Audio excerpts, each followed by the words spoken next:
Revolutionary greetings, comrades. On the 17th of August 2024, Harare is to host the 44th Ordinary SADC Summit of Heads of State and Government under the theme Promoting Innovation to Unlock Opportunities for Sustained Economic Growth and Development towards an Industrialized SADC.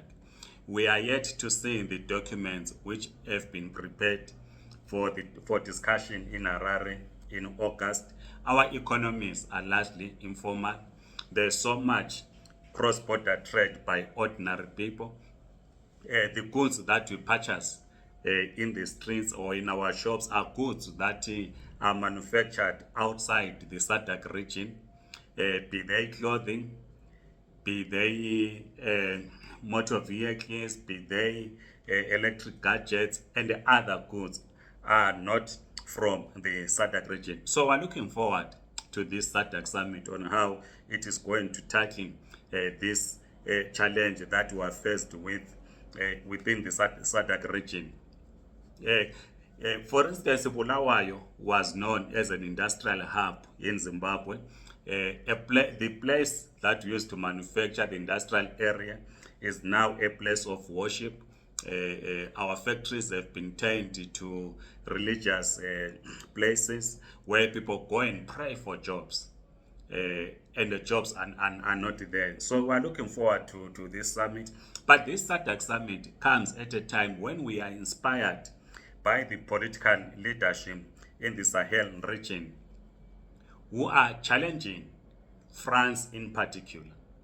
The leaders of the Sahel region, Mali, Niger, Burkina Faso, have broken away from ECOWAS.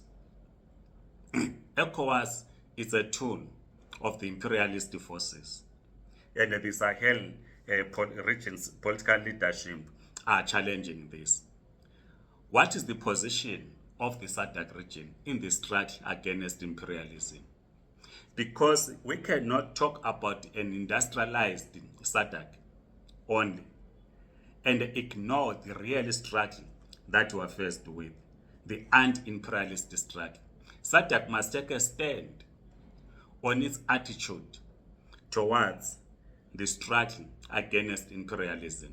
But this, of course, speaks to the political parties within the SADC region. We see the emergence of liberal political parties in the SADC region. South Africa, which in its last administration, the 6th administration, was a torchbearer in the struggle against imperialism, it has been weakened by the formation of the government of national unity. We do not think that in the 7th administration, South Africa will do what it has been doing. The government of national unity has weakened the struggle against imperialism, which South Africa had taken the lead. So SADC must, in our view, begin to say what is its attitude towards the anti-imperialist struggle. But of course, SADC is also happening at a time when there are challenges around the leadership of President Emmerson Mnangagwa. The debate within the civil society is not about the struggle against imperialism. It's not about the looting class. The debate is about whether President Emmerson Mnangagwa should assume the chairmanship of the SADC region. It then reduces the discussion as we prepare for the SADC region to focus on the chairmanship of the SADC region, whether Emmerson Mnangagwa is the right person to be the chairman or not. It then relegates the key important thing in our view, the struggle against imperialism, because we need to build unity within the SADC region. If we do not build unity within the SADC region, we are going to lose the war on imperialism. So we are inspired by the political leadership in the Sahel region that has called ECOWAS for what it is, a stooge of imperialist forces. And we must ensure that SADC plays a key role in the struggle against imperialism. SADC plays a key role in strengthening the programs of BRICS. The BRICS summit that happened in Johannesburg was very important in that it allowed other nations to be part of it, as we are building an alternative outside the World Bank, the IMF, as led by the United States and their friends. But the lack of unity within the SADC region defocuses us in the real struggle against imperialism. And our comrades should understand this. Comrades in Zimbabwe, we know that we might come under attack. The issues that have been raised on the legitimacy of President Emmerson Mnangagwa as President of Zimbabwe are legitimate questions that must be raised. But this does not mean we should be blinded and ignore the nature of our struggle in Zimbabwe and in the SADC region. In Zimbabwe, the nature of our struggle is imperialism and the looting class. We are victims of imperialism in Zimbabwe. We've spoken about it from way back in 1890 when we were colonized.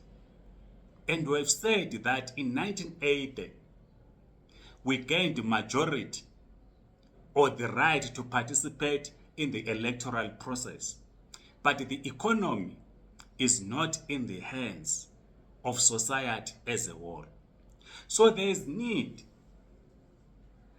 to understand the nature of our struggle. While we have problems with Emmerson Mnangagwa and the ZANU-PF,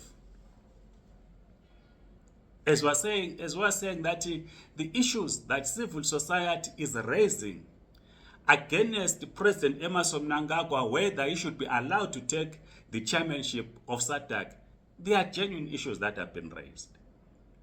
But this should not defocus us. We need, as they say, keep our eyes on the ball. That we are engaged in the struggle against imperialism. And at this summit, as it talks of industrialization of our economies, we should not be talking about foreign direct investment. As we're saying that South Africa, which was a torchbearer, has been weakened.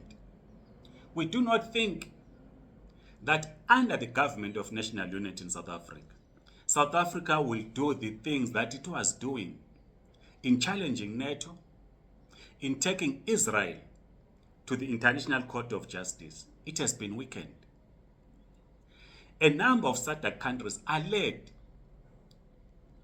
by governments who are friends of the United States. And what does this mean to our anti-imperialist struggle within the SADC region? What does this mean in ending the global dominance of the United States of America? We'll continue, comrades, discussing this question, but it's critical that SADC must be positioned and be an organization that draws lessons from the leaders of the Sahel region, who are saying, we do not want France. And we should be saying, we do not want it to be controlled by outside forces in our region. Please write in the comment section, share your views, like this video, subscribe to this YouTube channel. If you're on TikTok, please do follow us. Amandla, comrades.